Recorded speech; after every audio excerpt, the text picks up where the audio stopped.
ಸರೋಜಾ ಚಂಗೊಳ್ಳಿ. ನಿಮಗೆಲ್ಲರಿಗೂ Saroja Changolli legal hub ಚಾನೆಲ್ಗೆ ಸ್ವಾಗತ. ನಾನಿವತ್ತು ಒಂದು ಮುಖ್ಯವಾದ ಕಾನೂನು ಮಾಹಿತಿಯನ್ನು ಕೊಡ್ತಾ ಇದ್ದೀನಿ. ಆಕ್ಸಿಡೆಂಟ್ ಆದಾಗ ಏರ್ ಬ್ಯಾಗ್ ಇರುವಂತಹ ಕಾರುಗಳನ್ನು ಕೊಂಡ್ರೆ ನಮಗೆ ಸೇಫ್ ಅಂತ ಹೇಳಿ ನಾವು ತಿಳ್ಕೊಂಡು ಹೆಚ್ಚಿನ ಮೌಲ್ಯವನ್ನು ಕೊಟ್ಟು ಹೆಚ್ಚಿನ ಬೆಲೆಯನ್ನು ಕೊಟ್ಟು ನಾವು ಕಾರನ್ನ ಖರೀದಿ ಮಾಡ್ತೀವಿ. ಅಂದರೆ ಕಾರಲ್ಲಿ ಏರ್ ಬ್ಯಾಗ್ ಇರುವಂತ ಕಾರನ್ನ ಖರೀದಿ ಮಾಡ್ತೀವಿ. ಯಾಕೆಂದ್ರೆ ನಮ್ಮ ಜೀವ ಉಳಿಬೇಕು ಅಂತ. ಆದರೆ ಆಕ್ಸಿಡೆಂಟ್ ಆದ ಸಮಯದಲ್ಲಿ ಕಾರಿನಲ್ಲಿ ಅಳವಡಿಸಿರುವಂತಹ ಏರ್ ಬ್ಯಾಗ್ ಓಪನ್ ಆಗದೆ ಇದ್ರೆ ಅದಕ್ಕೆ ಯಾರು ಹೊಣೆ ಎಂಬ ಒಂದು ಅಂಶವನ್ನ ನಾವು ತಿಳ್ಕೋಬೇಕು. ಅಂದರೆ ಇಂಡಿಯಾನೂರ್ ನಿವಾಸಿಯಾಗಿರುವಂತಹ ಮೊಹಮ್ಮದ್ ಮುಸ್ಲಿಯಾರ್ ಎಂಬುವರು ಖರೀದಿ ಮಾಡಿರುವಂತಹ ಕಾರಿನಲ್ಲಿ ಹೋಗುವಾಗ ಅವರಿಗೆ ಭೀಕರವಾದ ಅಪಘಾತ ಆಗುತ್ತದೆ. ಅವರು ಜೀವನ್ ಮರಣದ ನಡುವೆ ಹೋರಾಟ ಮಾಡುವಷ್ಟು ಸಿವಿಯರ್ ಆಗಿ ಅವರ ದೇಹದ ಎಲ್ಲ ಭಾಗಗಳು ಡ್ಯಾಮೇಜ್ ಆಗ್ತವೆ. ಹಾಗೆ ಕಾರು ಸಹ ಡ್ಯಾಮೇಜ್ ಆಗುತ್ತೆ.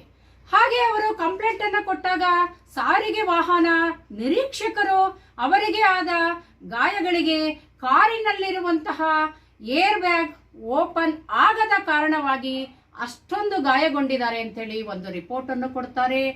ಆಗ ಕಾರನ್ನ ಕೊಂಡಂತಹ ಕಂಪನಿಗೆ ಹೋಗಿ ಗಾಯಗೊಂಡ ವ್ಯಕ್ತಿ ಆದಂತಹ ಮೊಹಮ್ಮದ್ ಮುಸ್ಲಿಯಾರ್ ಅವರ ಕುಟುಂಬದವರು ಕಾರ್ ಶೋರೂಮ್ ಅನ್ನ ಅಪ್ರೋಚ್ ಮಾಡ್ತಾರೆ. ಆ ಕಾರ್ ಶೋರೂಮ್ ಅನ್ನ ಅಪ್ರೋಚ್ ಮಾಡಿ ಅವರು ಪರಿಹಾರಕ್ಕೆ ಹಣವನ್ನ ಕೇಳ್ತಾರೆ.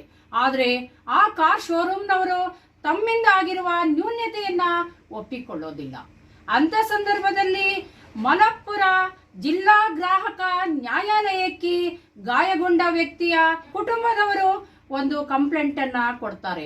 ಅಂದರೆ ಮಲಪ್ಪುರ ಕನ್ಸ್ಯೂಮರ್ ಕೋರ್ಟಿಗೆ ಅಪ್ರೋಚ್ ಮಾಡಿ ಏರ್ ಬ್ಯಾಗ್ ಓಪನ್ ಆಗದ ಕಾರಣದಿಂದ ನಮ್ಮ ಪತಿ ಅಷ್ಟೊಂದು ಸೀರಿಯಸ್ ಆಗಿದ್ದಾರೆ, ಸೀರಿಯಸ್ ಆಗಿ ಗಾಯಗೊಂಡಿದ್ದಾರೆ, ಕಾರ್ ತಯಾರಕ ಕಂಪನಿ ಇದಕ್ಕೆ ಹೊಣೆ ಅಂತ ಹೇಳಿ ಕನ್ಸ್ಯೂಮರ್ ಕೋರ್ಟಿಗೆ ಒಂದು ದೂರನ್ನ ಕೊಡ್ತಾರೆ.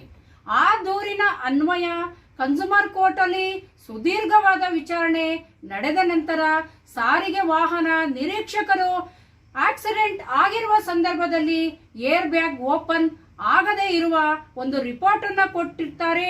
ಆ ರಿಪೋರ್ಟಿನ ಆಧಾರದ ಮೇಲೆ 4,35,854 ರೂಪಾಯಿ ಮತ್ತೆ ಗ್ರಾಹಕ ವೇದಿಕೆಗೆ ಅಪ್ರೋಚ್ ಮಾಡಿ ಕೋರ್ಟಿನ ಖರ್ಚು, ವಕೀಲರ ಖರ್ಚು ಇತ್ಯಾದಿಗಳನ್ನೆಲ್ಲ ಪರಿಗಣಿಸಿ ಮತ್ತೆ ಮೇಲಾಗಿ 20,000ವನ್ನ ಸೇರಿಸಿ ಅವರಿಗೆ ಪರಿಹಾರವನ್ನ ಕೊಡಬೇಕು ಅಂತ ಹೇಳಿ ಆ ಕಾರು ಕಂಪನಿಗೆ ಗ್ರಾಹಕ ವೇದಿಕೆ ಆದೇಶವನ್ನ ಮಾಡುತ್ತದೆ.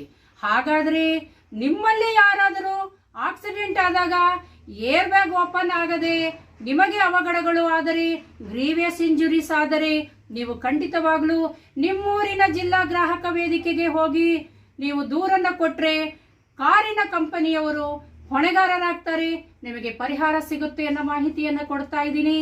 ಇದುವರೆಗೂ ನೀವು Saroja Changolli legal hub channel ನೋಡ್ತಾ ಇದ್ರಿ, ದಯವಿಟ್ಟು ನಮ್ಮ ಚಾನಲ್ ಅನ್ನ ನೀವು ಸಬ್ಸ್ಕ್ರೈಬ್ ಮಾಡಿಕೊಂಡು ನಮ್ಮ ಟೀಮ್ ಅನ್ನ ನೀವು ಎನ್ಕರೇಜ್ ಮಾಡಿ ಅಂತ ಕೇಳ್ಕೊಳ್ತಾ, ಹಾಗೆ ಈ ವಿಡಿಯೋವನ್ನ ಇತರರಿಗೆ ಶೇರ್ ಮಾಡಿ ಅಂತ ಕೇಳ್ಕೊಳ್ತಾ ಈ ವಿಡಿಯೋವನ್ನ ಮುಗಿಸ್ತಾ ಇದ್ದೀನಿ. ನಮಸ್ಕಾರ.